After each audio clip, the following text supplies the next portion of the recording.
The tribunal chamber fell silent as the verdict echoed through the crystalline walls. Maya Chun, 17 years old and barely 5 feet tall, stood defiantly before the Galactic Council's judgment seat. Her crime? Refusing to surrender Earth's defensive codes during the peaceful integration process. "Transport initiated," announced the mechanical voice as energy restraints dissolved around her wrists. The counselors, a mix of tentacled Zephyrians, crystalline Vorthic, and insectoid Kreeth, watched impassively as the floor beneath her began to glow. "The Karis expanse will teach you the consequences of defying galactic order," hissed Counselor Vexstar, his compound eyes reflecting cruel satisfaction. "No ship has ever returned from that forsaken realm. The creatures there are beyond redemption monsters that even we fear to approach." Maya's dark eyes burned with unspoken fury. "You mean the place where you dump everyone who doesn't fit your perfect little empire?" She'd heard whispers about the expanse during her imprisonment, a dimensional pocket where the galaxy's most dangerous beings were exiled to destroy each other. The transport beam intensified, reality warping around her like heated glass. As her molecular structure began to dissolve, Maya caught the whispered conversation between two guards. "Poor human child. The Shadow Caller alone has killed thousands. Then there's the Void Serpent that devoured an entire fleet, and the Crimson Wraith that..." Darkness swallowed her words as the beam completed its work. Maya materialized on scorched earth beneath. An alien sky painted in violent purples and greens. 3 moons hung like malevolent eyes above jagged mountains that seemed to pierce the heavens themselves. The air tasted of ozone and something metallic blood, perhaps, or the aftermath of countless battles. She stumbled, her legs weak from the transport, and surveyed her surroundings. Twisted trees with bark like blackened bones stretched skeletal. Fingers toward the turbulent sky. In the distance, something roared a sound that seemed to shake the very ground beneath her feet. This was it. The Karis expanse. The galaxy's dumping ground for monsters. But as Maya steadied herself and wiped dust from her torn jumpsuit, a strange calm settled over her. She'd studied xenobiology at the academy before the invasion. She'd read about pack dynamics, territorial behaviors, and social hierarchies. Most importantly, she understood something the Galactic Council didn't. Monsters weren't born. They were made, and if they were made, they could be unmade. Asterisk, the attack came without warning. A blur of midnight scales, and razor claws erupted from the twisted undergrowth, moving faster than Maya's eyes could track. She dove sideways, feeling wind from massive talons that would have shredded her torso. The creature landed with earth-shaking impact, a serpentine horror easily 30 feet long, its body rippling with muscle, beneath scales that seemed to absorb. Light itself. 6 limbs ended in curved claws, while a crown of bone spikes framed a head filled with teeth like obsidian daggers. This had to be the legendary Void Serpent, but Maya wasn't running. Instead, she sat cross-legged in the dirt, making herself as small and non-threatening as possible. The serpent reared back, clearly confused by prey that refused to flee. Its massive head swayed hypnotically as it studied her with eyes like burning coals. A forked tongue, black as the space between stars, tasted the air around her. "You're not attacking," Maya said quietly, her voice steady despite her racing heart. "You could have killed me in that first rush, but you pulled back. That wasn't a hunting strike, it was a test." The creature's head tilted slightly, intelligence flickering in those alien eyes. "You're lonely," she continued, recognizing the signs from her xenobiology training. "Apex predators don't usually hunt at dusk unless they're desperate or isolated. How long has it been since you've had a real conversation?" A low rumble emanated from the serpent's throat, not quite a growl, but not entirely threatening either. It settled back on its coils, still poised to strike, but no longer actively aggressive. Maya slowly reached into her pocket and withdrew a ration bar standard issue, but it was all she had. She broke off a piece and placed it on the ground between them, then took a bite of the remainder.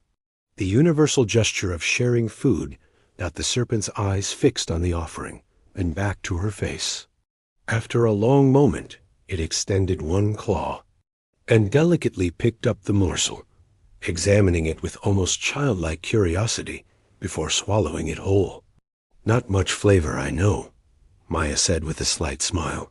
"But it's honest food. No tricks, no poison, no hidden agenda.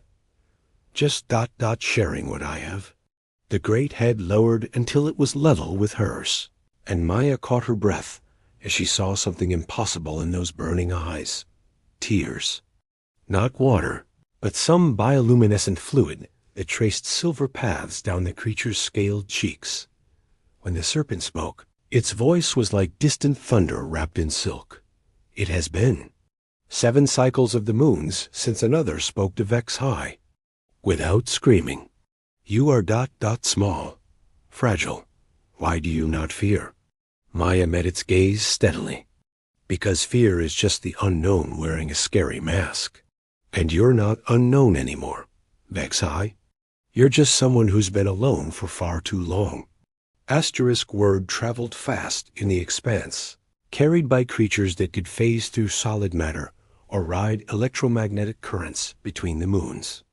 Within days, Maya found herself at the center of something unprecedented, a gathering of the galaxy's most feared entities, all drawn by whispers of the small human who spoke to monsters as equals. They came cautiously at first. Kree-Tar the Shadow. Caller materialized from darkness itself, a being of living shadow with eyes like dying stars, banished for the crime of accidentally draining the life force from his own homeworld during a moment of emotional trauma. The Crimson Wraith, Isara, manifested as flowing liquid metal that could take any form. Exiled after her shape-shifting abilities made her people believe she was stealing their identities. Then came Thornic, the Bone Crusher, whose crystalline exoskeleton could withstand starship weapons, but whose gentle nature had made him useless as his species' intended war beast. Behind him slithered Nixthara, a psionic entity whose telepathic screams had once shattered minds across 3-star system, not from malice, but from uncontrolled anguish at her people's rejection.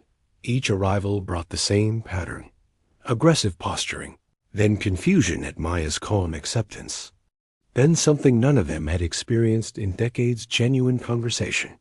They gathered in a natural amphitheater formed by ancient lava flows, with Maya at the center, like a tiny sun around which these deadly planets orbited. What struck her most wasn't their power, though it was immense, but their fundamental similarity to traumatized children acting out because no one had ever taught them better ways to express pain. "You were all sent here for the same reason." Maya addressed the assembled group as alien sunset painted them in shades of fire. "Not because you're evil, but because you're different. Because your gifts scared people who couldn't understand them. Because you never learned to control power that came naturally to you."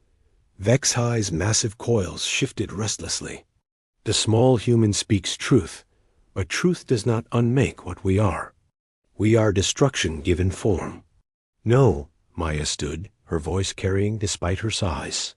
"You're survivors who never learned to thrive. You're individuals who were never given the chance to become a community. You're—" She paused, choosing her words carefully. "A family that was scattered before it could learn to love itself." The word family rippled through the gathering like a physical force. Several beings actually flinched as if struck. Isara's metallic form flowed upward into a rough approximation of Maya's shape. Family betrays. Family abandons. Family fears what it cannot contain. Some families do, Maya agreed sadly. But real family-chosen family accepts you exactly as you are while helping you become who you're meant to be. Real family doesn't fear your strength. It celebrates it and teaches you how to use it wisely. Thornick's crystalline plates chimed softly. As he shifted, how can small, soft human teach giants of destruction to be ... wise? Maya smiled, and for the first time since her arrival, it reached her eyes. By showing you that strength without direction is just chaos, but strength with purpose becomes protection. You want to know what real power looks like.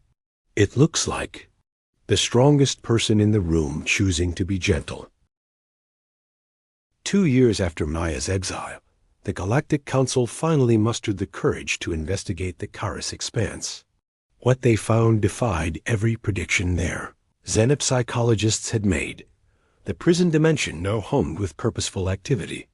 Crystalline cities rose from former wastelands, their architecture blending the aesthetic preferences of dozens of species into something entirely new.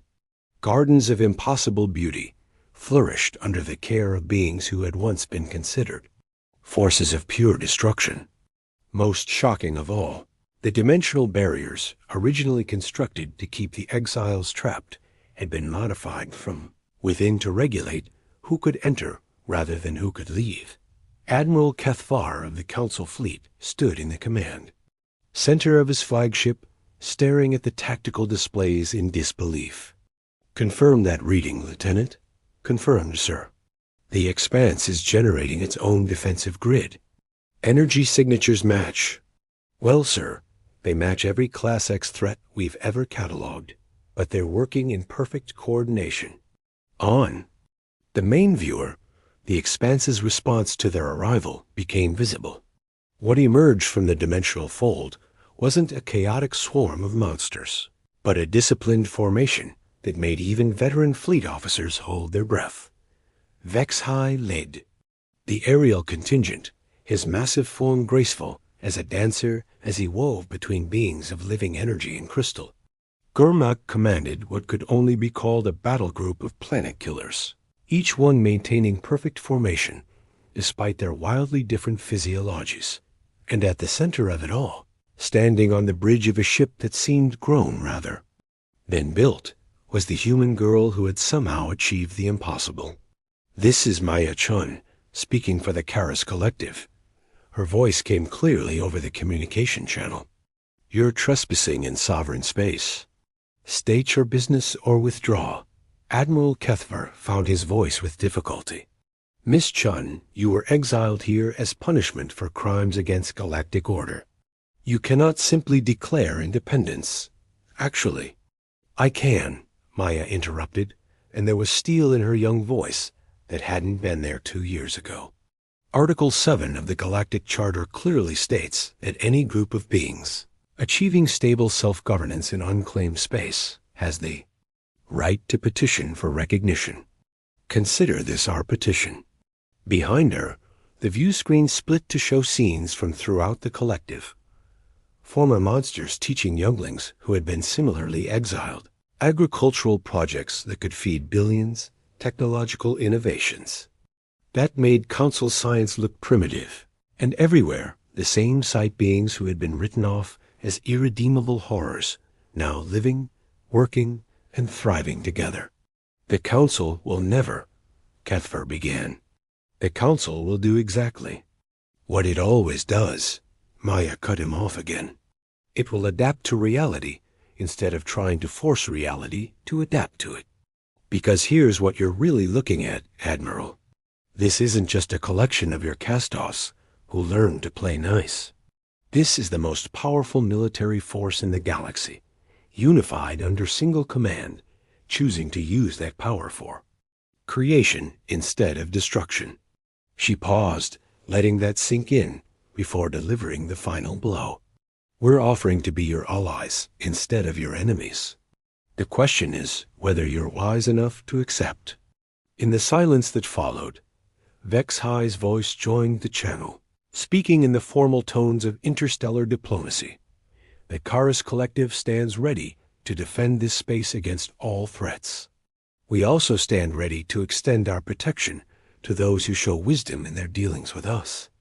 Admiral Cathvar looked around his bridge at officers who were staring at displays showing enough concentrated firepower to sterilize half the galaxy. All of it controlled by a human teenager who had turned exile into empire. "I need to contact the Council," he managed. Maya's smile was visible even across the tactical display. "Take your time, Admiral. We'll be right here, after all." She gestured to the thriving civilization around her. "We're home."